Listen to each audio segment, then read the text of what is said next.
B-52 से bombing नहीं होगी। बॉम्बिंग होगी तो B-2 स्टेल्थ बॉम्बर से ही होगी, चाहे वो व्हाइट मैन बेस जो एयरफोर्स का उनका है मिसूरी में, या फिर B-2 बॉम्बर्स यहाँ पे भी आके डिप्लॉय होते रहे हैं और उनकी जो 11,000 किलोमीटर की रेंज है उसमें बड़े आराम। नए युद्ध की तैयारी में इजराइल और अमेरिका। अगली खबर देखिए, तेल अवीव के बेन गुरियन एयरपोर्ट पर सैन्य विमानों की आवाजाही बढ़ी। हवाई अड्डे पर बड़ी तादाद में अमेरिकी सैन्य मालवाहक विमान उतरे। ये क्या लेकर गए होंगे मार्शल श्रीवास्तव, ये क्या लेके गए होंगे? वही लेके गए जो खर्च कर दिया। ओ, 12 दिन की लड़ाई हुई, जितने ड्रोन्स खर्च हुए। तो इतनी जल्दी रिप्लेनिश क्यों कर रहे हैं? जरूरी है। नहीं, इतनी जल्दी रिप्लेनिश कर रहे हैं, मतलब तुरंत में फिर कुछ होने वाला है क्या? देखिए, आयरन डोम को आयरन बीम तो बना लिया।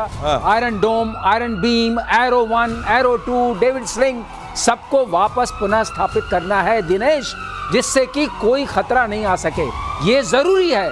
इजराइल छोटा सा देश है, अगर उसमें ये कोई खामी आ गई तो इजराइल खत्म हो जाएगा, क्योंकि बची खुची अभी भी इनके पास मारक क्षमता है। ईरान के पास, ईरान को ऐसा है कि आप जितना भी मार लीजिए, कुछ मिसाइल्स तो होंगी, उनको गिरने का कोई भी समय और साधन नहीं मिलना चाहिए।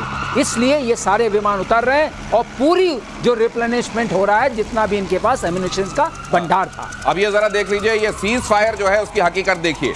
तेहरान में IRGC के मिसाइल बेस पर धमाके की खबर है।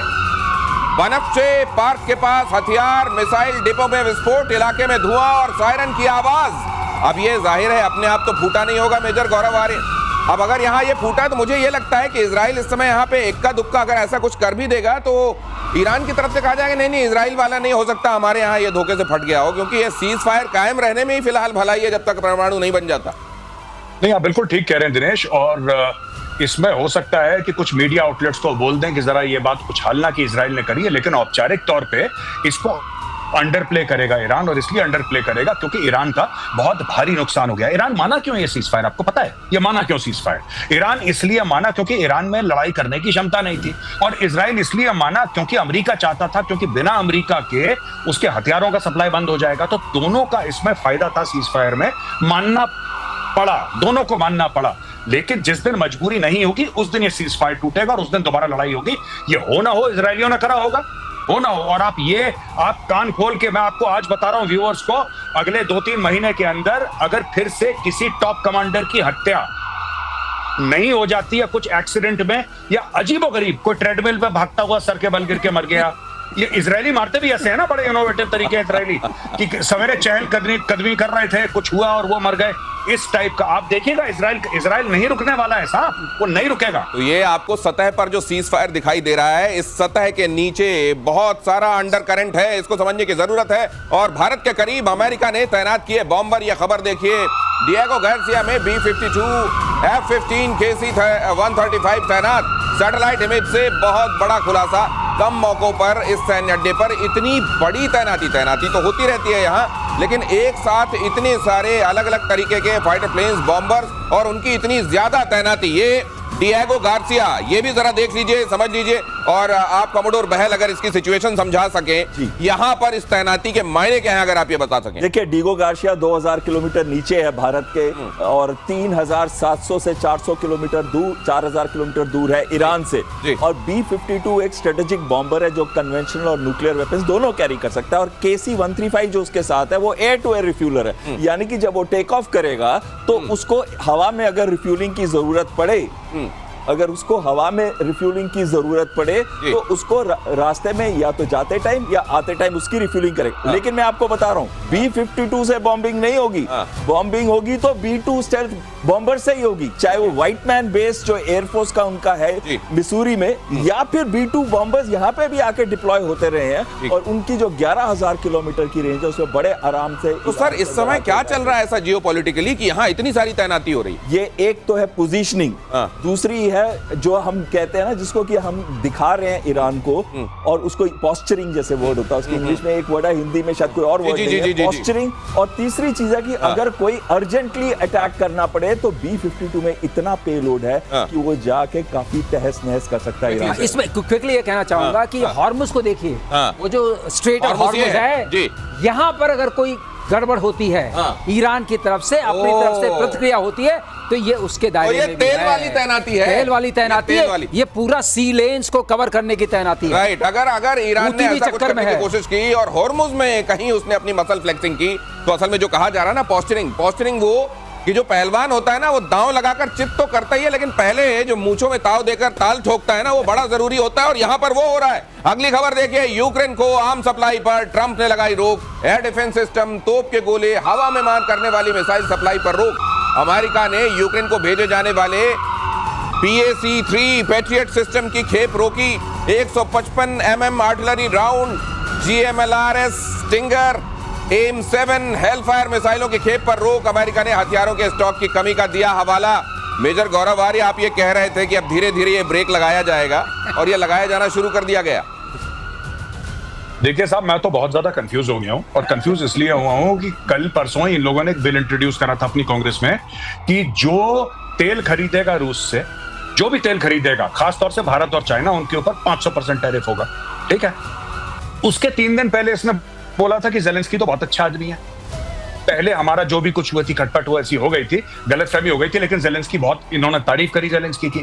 आज ये ज़ेलेंस्की के बिल्कुल कहते हैं वेपन्स रोक दिए इन्होंने, पेट्रियट मिसाइल वगैरह, तो ज़ेलेंस्की लड़ेगा कैसे? देखिए, रूस इनकी बात मान नहीं रहा है। ऐसे बात तो ये होती है ना कि जब रूस कहता कि साहब हम ठीक है, हम लड़ाई रोक रहे हैं, आप ज़ेलेंस्की को बोलो कि वो भी ना लड़े, तो अमन शांति। रूस कह रहा है नहीं, कोई अमन शांति नहीं, हम तो ठोकते रहेंगे इसको। ज़ेलेंस्की के आपने हथियार ले लिए, ये चाह क्या रहा है? ये सीज फायर की बात कर रहा है, और दोनों में से कोई इसके सीज फायर की बात नहीं मान रहा। अब इसका आखिरी दांव ये रह गया है कि यूक्रेन के पास बिल्कुल भी कोई हथियार ना चाहिए, लेकिन उससे होगा क्या? अभी कल परसों आप ही ने कवर करा था ना दिनेश अपने प्रोग्राम में कि एक गांव घेर लिया जहां पे लिथियम था। इन्होंने पूरा घेर लिया गांव। वो तो रूसी फौजें तो आगे बढ़ रही हैं। तो ट्रंप क्या चाह रहा है? जैसे ट्रंप ने बहुत पहले बोला था, मैं क्या चाहता हूं या मैं क्या करने वाला हूं ये किसी को नहीं पता, मुझे भी नहीं पता। तो मुझे लगता है भैया, जब ट्रंप को नहीं पता तो हमें कैसे पता होगा? तो मुझे एक चीज और लगती है, हो सकता है कल जब इस वक्त हम लोग मिल रहे हो तो ये पता चले कि वो खेप भेज दी गई, कल रोकी गई थी, आज भेज दी गई। ये इस तरीके ये जो काम किया जा रहा है नेटो के चक्कर में, यूक्रेन को यहां तक पहुंचाना और अब खेप रोकने की बात करना, बीच में रेयर अर्थ मेटल की डील भी कर लेना, और ये दिखाता क्या है? देखिए, बहुत इंपॉर्टेंट चीज पता है क्या है इसके अंदर? एक इकोनॉमिक्स प्रोफेसर हैं यूएस के, उन्होंने कहा था जितने मैं अपने अंडरगारमेंट चेंज नहीं करता, मतलब एक दिन के अंदर, उतनी बार तो ये पॉलिसी चेंज कर देते हैं अपनी। ट्रंप के बारे में ये कहा जा रहा है। और ट्रंप अब क्या चाहता है कि अगर ये युद्ध रुक नहीं रहा, तो अगर वो रोक लेगा सप्लाई, खेप रोक लेगा, जो हमने बताया कि पैट्रियट सिस्टम, जो एयर डिफेंस सिस्टम उसको बहुत जरूरी चाहिए, तो उसके बाद इतनी तबाही यूक्रेन की हो जाएगी, कम से कम यूक्रेन डिसाइड कर लेगा कि अब मुझे सीज फायर करना चाहिए, क्योंकि ज़ेलेंस्की ही इसको आगे लेके जा रहा है, और ज़ेलेंस्की ये हमेशा कह रहा है कि यूरोप को अटैक करेगा रशिया। तो अगर ये खेप वाकई रोक के रखी जाती है तो सीज फायर अगले 1-1.5 महीने में हो जाएगा सर? बिल्कुल हो जाएगा। मैं आपको बता रहा हूँ, PAC-3 मिसाइल्स में है, उसी के अंदर थोड़ा सामर्थ्य क्या है सर? PAC-3 मिसाइल जो है वो हाइपरसोनिक या सब हाइपरसोनिक मिसाइल्स को, सुपरसोनिक मिसाइल्स को रोक सकती है। अच्छी है। और उसी का हमला होगा। ओके। अगर आपने PAC-3 खत्म कर दी इनकी बैटरीज में से जो पैट्रियट में है, बाकी PAC जो दूसरा वर्जन है वो नहीं रोक सकता है। PAC-3 उसमें सक्षम है, लेकिन कॉस्टली भी वही है। अच्छा। करीब 4 मिलियन से ऊपर की मिसाइल है वो। तो उसको अगर उसने नहीं दिया तो अब ज़ेलेंस्की क्या करेंगे? और जो उनके पास चीजें आ रही हैं, अटैक्स जो हो रहे हैं, और आप एक चीज और देख रहे हैं, अटैक्स अब बहुत बढ़ गए हैं।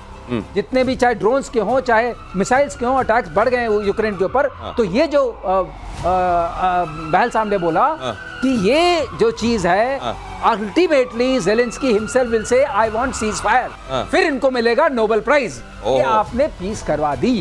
अब ये जिस तरीके का लेकिन इनका सीज फायर हो रहा है, मुझको लगता है इनको जो वो तमगा मिलेगा उसमें भी कई छेद होने चाहिए, अभी वो जस्टिफाई कर सकेगा। जिस तरह का सीज फायर उसी तरह का तमगा। बेहद खौफ में है पाकिस्तान के रक्षा मंत्री। अगली खबर फ्लैश कीजिए। ख्वाजा आसिफ, भारत की तरफ से फिर से अटैक की संभावना कह रहे हैं आसिफ।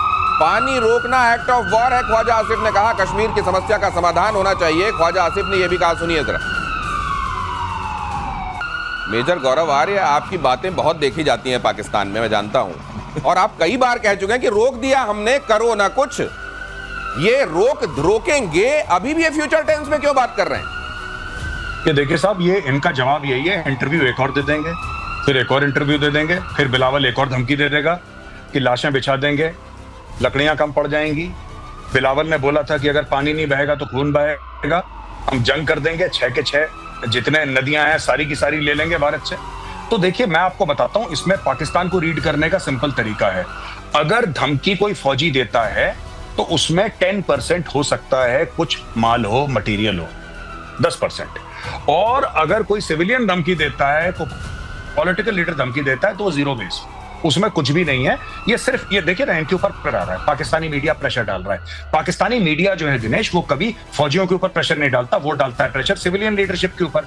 अब सिविलियन लीडरशिप के ऊपर पाकिस्तानी मीडिया पूछ रहा है कि साहब भारत ने तो 1 लाख करोड़ के हथियार खरीद लिए, भारत तो कह रहा है ये वेपन खरीदेंगे, ये वेपन खरीदेंगे, ऐसा करेंगे, वैसा करेंगे, आप क्या कर रहे हैं? वो कह रहा है मैं इंटरव्यू दे रहा हूं, तुम क्यों नहीं समझ रहे? ये जो आपने कहा इंटरव्यू, मतलब ये जो मुंह की मिसाइलें चल रही हैं इनकी, ये मुंह की मिसाइलें चलाते रहने के अलावा भी इनका कोई रोल है? बीच में जाकर माफी मांग लेना, जैसा आपने कहा था कि शहबाज शरीफ को तो माफी मांगने के लिए रखा है कि तुमको हम प्रधानमंत्री बुला दिया करेंगे, तुम बीच में जाकर जहां हम कहें वहां माफी मांग लेना। सर ये बीच में ये कितने दिन वहां की पब्लिक सुनती रहेगी? ये कह रहे हैं, वो सुनते रहें और मानते रहें कि ये जो कह रहे हैं उसमें सब्सटेंस है? बिल्कुल सही कह रहे हैं आप दिनेश जी। अगर आप देखें, ख्वाजा आसिफ ने एक और बात कही थी कि हमने वेस्टर्न के बहुत डर्टी लिनन को वॉश किया कि 30 साल से ऊपर। उसके बाद क्या हुआ? और उसके बाद अब जो बात आ रही है, जब हमने 100 से ऊपर उनके आतंकी मारे तो एक खौफ हो गया पाकिस्तान के अंदर। और उस खौफ के बाद क्या हुआ? उस खौफ के बाद अब डिस्कशन हो रही है मीडिया में कि अगस्त एंड तक भारत अटैक कर देगा। क्यों अटैक कर देगा? क्योंकि आईएसआई का प्लान है कि मुझे वापस से सबको रीइग्नाइट करना है, सबको रीमोटिवेट करना है। इसी वजह से इतनी सारी मीटिंग्स भी हो रही हैं, इतने सारे पब्लिक एड्रेसेस भी हो रहे हैं और रिकंस्ट्रक्शन हो रही है उन टेरर इंफ्रास्ट्रक्चर की। और साथ साथ में छोटे छोटे इंफ्रास्ट्रक्चर बनाए जा रहे हैं पूरा लाइन ऑफ कंट्रोल के पास। ये तो कमाल। अब उनको पता है कि हम आतंकियों को ट्रेन कर रहे हैं, आतंकी कोई घटना होने वाली है तो अटैक तो भारत से होगा ही। ये गजब है। मार्शल श्रीवास्तव के पास जाऊं उससे पहले गौरव आर्य आपका एक कमेंट में ले लेता हूं कि ये तो कमाल है कि आप जेब कतरा कोई चढ़े बस में और चढ़ते ही ये कहने लगे कि आज मुझको लगता है मार पड़ेगी। अरे तुम जो काम करने वाले उसके बाद वही होने वाला है जो तुम्हारे साथ होने वाला है। इन्होंने बनाया तो स्विमिंग पूल, वो जैसे मोहम्मद के हेडक्वार्टर में जो 14 करोड़ रुपए मिले थे, अब स्विमिंग पूल बना के ट्रेनिंग शुरू करती, जिसमें हम आपकी शो में कल परसों बता रहे थे कि वहीं पे डालो ब्रह्मोस। अब इनको पता, देखिए बात यह है ना कि इनकी दोनों मजबूरियां हैं। ये गलत काम करना, आतंकवाद फैलाना भी पाकिस्तान की मजबूरी और से मार खाना भी पाकिस्तान की मजबूरी है। तो दोनों के लिए इनके हाथ बंधे पड़े हैं। अब इसमें मार कौन खाएगा? मैं आपको बताता हूँ। इसमें मार खाएंगे आतंकवादी, पब्लिक किसको पीटेगी? पीटेगी नेताओं को। और आसिम मुनीर फिर से एक प्रमोशन ले लेगा, फील्ड मार्शल, जो उसका पेट नहीं भरा। अब वो कह रहा है कि कोई सुपर फील्ड मार्शल वाला रैंक निकालो, मैं 6-7 सितारे अपनी कार के आगे लगाना चाहता हूं। क्या एनालिसिस है? मार खाएंगे भारत की तरफ से, कौन खाएगा? आतंकवादी खाएंगे। वहां पब्लिक किसको पीटेगी? उन हुक्मरानों को जो इंटरव्यू दे रहे हैं। और उधर फील्ड मार्शल, अब पता नहीं अपने लिए कौन सा चांद वाला मार्शल वाला एक प्रमोशन ले लेंगे।